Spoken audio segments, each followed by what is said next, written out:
پر بھی آنسو نکل آئے تو اللہ تعالیٰ اس پر دوزخ کی آگ حرام فرما دے. سبحان اللہ سبحان اللہ. تو یہ آنسو نکلنا خوف کی وجہ سے ہی ہوتا ہے کہ بندہ جب رب سے ڈر جاتا ہے، اس کے دل میں خوف پیدا ہو جاتا ہے، تو پھر وہ اس کے ڈر سے، خوف کی وجہ سے اس کے جو آنسو بہتا ہے تو نبی کریم علیہ السلام کے فرمان کے مطابق اس پر اللہ دوزخ کو حرام فرما دیتا. سبحان اللہ. اور فرمان میں پڑھ رہا تھا نبی کریم علیہ السلام کا کہ قیامت کا دن ہوگا تو ایک بندے کو جہنم کی طرف لے کر جایا جائے گا، اور وہ بندہ جب جہنم کی طرف جا رہا ہوگا تو یہ قرآن واقع میں بھی ہے کہ فَمَن يَعْمَلْ مِثْقَالَ ذَرَّةٍ خَيْرًا يَرَهُ وَمَن يَعْمَلْ مِثْقَالَ ذَرَّةٍ شَرًّا يَرَهُ، کہ قیامت کے دن ہر جو ذرہ برابر بھی کوئی عمل ہوگا نا وہ سامنے آئے گا. جی بالکل. اور قیامت کے دن ہر اعضاء جو ہیں وہ بندے کے بولیں گے، گواہی دیں گے.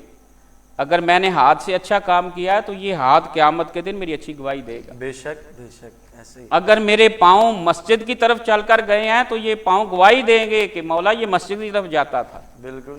تو اگر یہ کسی پاؤں اگر اللہ نہ کرے کسی سینمے کی طرف جائیں، کسی غلط کام کی طرف جائیں تو یہ گواہی دیں گے یہ غلط راستے کی طرف گیا تھا. جی جی. تو قیامت کے دن المختصر کے زبان، آنکھ، ہر چیز، کان جو ہیں وہ بندے کے گواہی خلاف دیں گے اگر اس نے کوئی غلط کام کیا ہوگا. اگر اچھا کام کیا ہوگا تو پھر وہ بھی گواہی دی جائے گی، وہ بھی بتائیں گے کہ اللہ اس نے یہ اچھا کام کیا تھا. تو وہ بات میں عرض کر رہا تھا کہ قیامت کے دن وہ بندے کو جہنم کی طرف لے جایا جائے گا اور اس کی آنکھ کا ایک بال جو ہے، ایک بال، اللہ آنکھ کا ایک بال، وہ رب کی بارگاہ میں عرض کرے گا کہ مولا اس کو میں نے جہنم میں نہیں جانے دیا. سبحان اللہ فرمائے کیوں؟ کہے گا کہ مولا میں نے تیرے خوف کی وجہ سے، تیرے ڈر کی وجہ سے میری آنکھ کا جو بال تھا وہ، تو اللہ فرمائے گا کہ یہ میرے خوف کی وجہ سے ایسا ہوا. تو وہ فرمائے گا، وہ بال اللہ کی بارگاہ میں عرض کرے گا کہ مولا اب فیصلہ تو فرمانا ہے، یا تو مجھ کو اس سے جدا کر دے، نکال دے، تو پھر اس کو جہنم میں ڈال دے. تو اگر تیرے خوف کی وجہ سے تو معاف فرمانا ہے تو پھر میں تیرے خوف کی وجہ سے تھا تو پھر اس کو جنت میں جگہ عطا فرما دے. سبحان اللہ. تو اللہ تعالیٰ اس بال کے وجہ سے جو اللہ کے خوف اور ڈر کی وجہ سے تھا تو اللہ تعالیٰ اس کے سبب اللہ تعالیٰ اس کو مغفرت فرما کر اس کو جنت میں جگہ دے. اور نبی کریم علیہ السلام نے فرمایا کہ قیامت کے دن بندے کے 99 رجسٹر جو ہوں گے وہ گناہ سے پر ہوں گے، بندے پر جہنم واجب ہو جائے گی.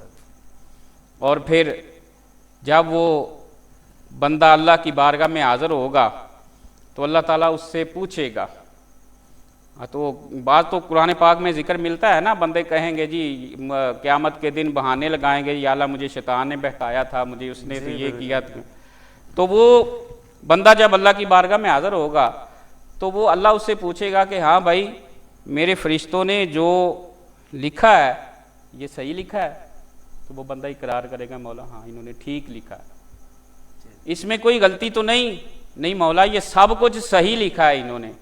وہ بندہ جب اعتراف کرے گا، اقرار کرے گا، نادم ہوگا، شرمندہ ہوگا، تو اللہ وحدہ لا شریک جو ہے وہ پھر اللہ فرمائے گا کہ اے بندے تیرے ساتھ آج ظلم نہیں ہوگا، کیونکہ اللہ فرماتا ہے کہ میں کسی کے ساتھ ظلم نہیں کرتا. بے شک بندے جو ہیں وہ خود ہی اپنے کام اس طرح کے کرتے ہیں کہ جس کی وجہ سے وہ ظلم کے مستحق ہوتے ہیں. بالکل. اللہ فرماتا ہے میں تو عذاب دینا نہیں چاہتا، ظلم کرنا نہیں چاہتا، اور میں عذاب میں جلدی بھی نہیں کرتا. اگر میں جلدی کرتا ہوں تو اپنی رحمت میں جلدی کرتا. بے شک بے شک. تو وہ جب قیامت کے دن پھر وہ اللہ فرمائے گا آج ظلم نہیں ہوگا تو اللہ فرمائے گا ایک جو ٹکڑا جو ہے نا پلڑے پر اس کے پھر میزان اللہ فرمائے گا رکھو، اس کے جو گناہ ہیں وہ رکھے جائیں گے، اس کی نیکیاں جو ہیں وہ رکھی جائیں گی. تو پھر جب اس کے گناہ زیادہ، چونکہ اس کے 99 رجسٹر جو ہیں وہ گناہوں کے اندر تو وہ زیادہ ہیں، تو پھر حکم ہوگا کہ ایک کاغذ جو ہے نا وہ لایا جائے. وہ ایک کاغذ کا ٹکڑا لایا جائے گا اور وہ اس کو پلڑے میں رکھا جائے گا اور وہ پلڑا باری ہو جائے گا. اللہ. اور وہ اس کاغذ میں تحریر کیا ہوگی؟ اس کاغذ میں تحریر